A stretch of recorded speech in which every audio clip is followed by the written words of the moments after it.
Hey guys and gals, there are a few gals out there watching the channel. Welcome! It's your buddy Keith here live in the control room at Essex Recording Studios just outside London in England.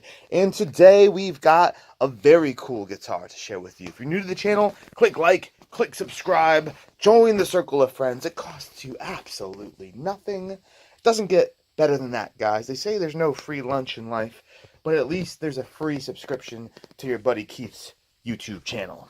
So, without further ado, let's talk about this awesome looking axe we see before us.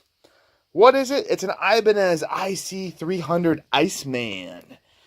You might notice some squiggly lines on it, and those squiggly lines happen to come from the hands of some of my favorite artists and musicians of all time.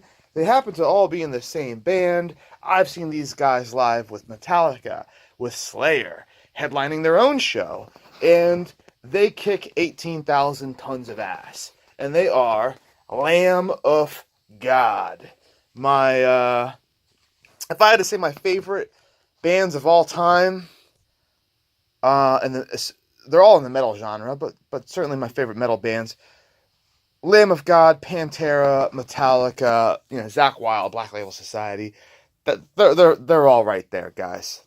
Lamb of God is freaking awesome. Killswitch Engage as well. I'd say those bands are all just right up there on the same pedestal. So, for the signatures, we've got Mr. John Campbell over there, Chris and Willie Adler there, Mark Morton and his crazy signature there, and Mr. Randall Blythe. Now, if you look at their signatures today, they've all evolved over the years. And what you have to consider when authenticating signatures is the source. So we got this from a reputable guy in Virginia, which happens to be where this band is from. You have to consider the source. So, okay, he's from where they're from. Is the person a dealer in autographed memorabilia? So are they flogging all sorts of signed stuff on the internet for sale with no certificates? That's a big warning sign. Even when they do have certificates, it can be a big warning sign. Well, this was just his only thing. So, all right, cool. And then you have to consider the era of when it was signed and what were the circumstances of the signing. Was it for charity at an auction, and it was done in front of a bunch of photographers where everyone's posing and done very carefully and in a measured manner? Or was it done in a parking lot outside of a small venue while everyone's trying to get on the tour bus and they're borderline drunk and it's 2:30 in the morning and someone's been waiting outside for an hour and they're like, "Hey man, can you sign my guitar?" Yeah, okay, cool. There you go. It just really depends, guys.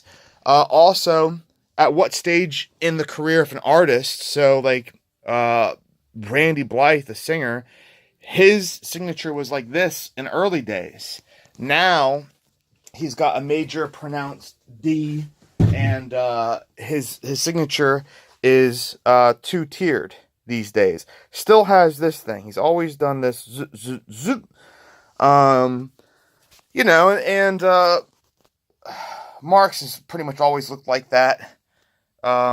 These guys is pretty similar. You see different versions of the D. And you can just go and Google images, and just do your best research. But this person wasn't asking the world for this instrument when I got it, and it was the only thing they had that was signed. They were from the area, and reputable artist in my opinion. And so we got it for our studio. It hangs on the wall. I'll show you where its home is right now. And it is for sale if anybody wants to buy it. In the life of your buddy Keith, all things are for sale. Except the pugs. Studio pugs, which haven't made an appearance in quite a few videos. I'll have to drag them out maybe for the next guitar. The Iceman, giving you a little bit of history about this model. I went on the good old Wikipedia and did some research about it, because I've always liked this model, but I didn't know much about it other than that Paul Stanley from Kiss played it. The guitarist, I can never pronounce his name, from System of a Down also plays this exact model, actually, the IC300. This is a Korean model. There's your serial number there. You got chrome reflective tuners. Really nice wood with the scarf joint. And some light flaming, as you can see up there. A little flame action going right there. Yeah, but this model's really interesting because Ibanez, when they started out, like all the Japanese companies of the time pretty much, were just copying successful American designs. The Gibsons, the Fenders, so Ibanez, ESP, they were all just copying what was successful in America.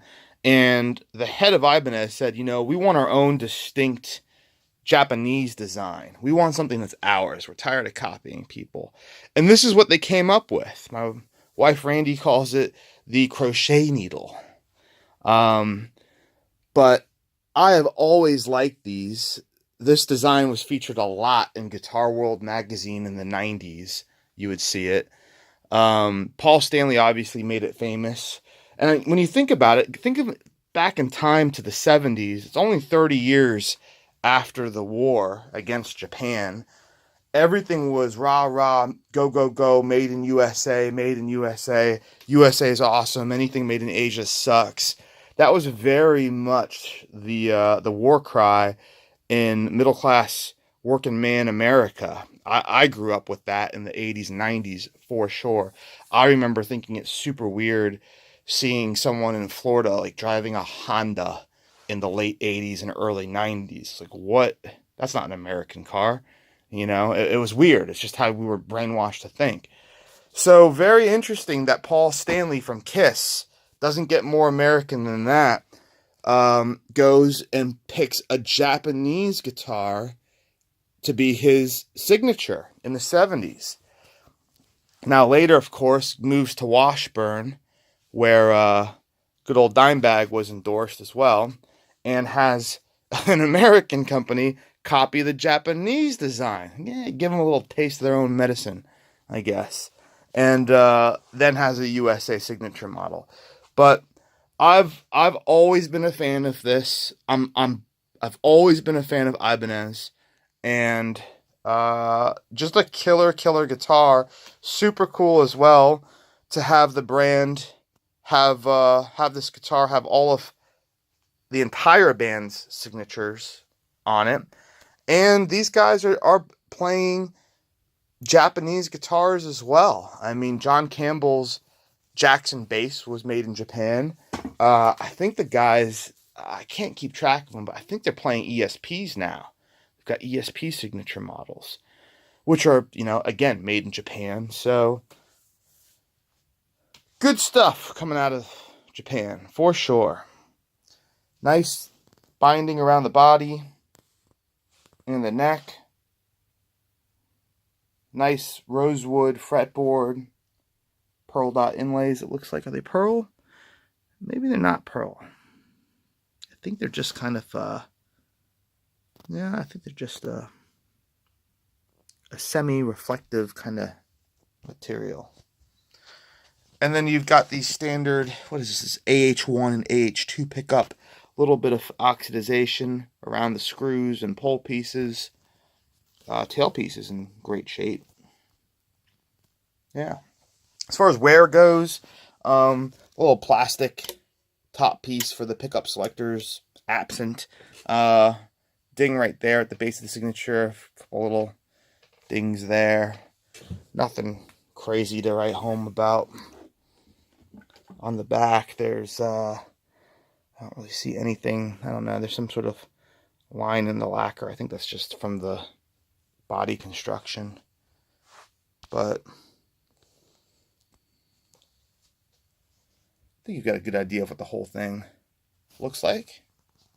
I think there's little marks right there. Overall, a super cool guitar. Really great presentation piece. With all the signatures, it's not something I would expect anybody to play. Pretty much I'd expect you to do what we do with it. And I'll show you what we do with it. I'll just open the door. Cool. Right now it's hanging out in the hallway above this Soldano in Marshall on one of these guitar grip hands from Grip Studios. Yeah. That's where we keep our car keys, by the way. And there it is. Now, how cool does that look up there in the hallway? Yeah. Awesome, guys. So that's where it's going to stay until one of you buy it. And if that's a year from now or 5 years from now or never, I'm totally cool with that. But I wanted to share it with you, give you a little bit of background information on the Iceman. And yeah, that's it, guys. Thanks for sticking around. Subscribe to the channel. Click like. Follow us on Facebook and Instagram. And I'll see you all very shortly with some more guitars. Later, dudes.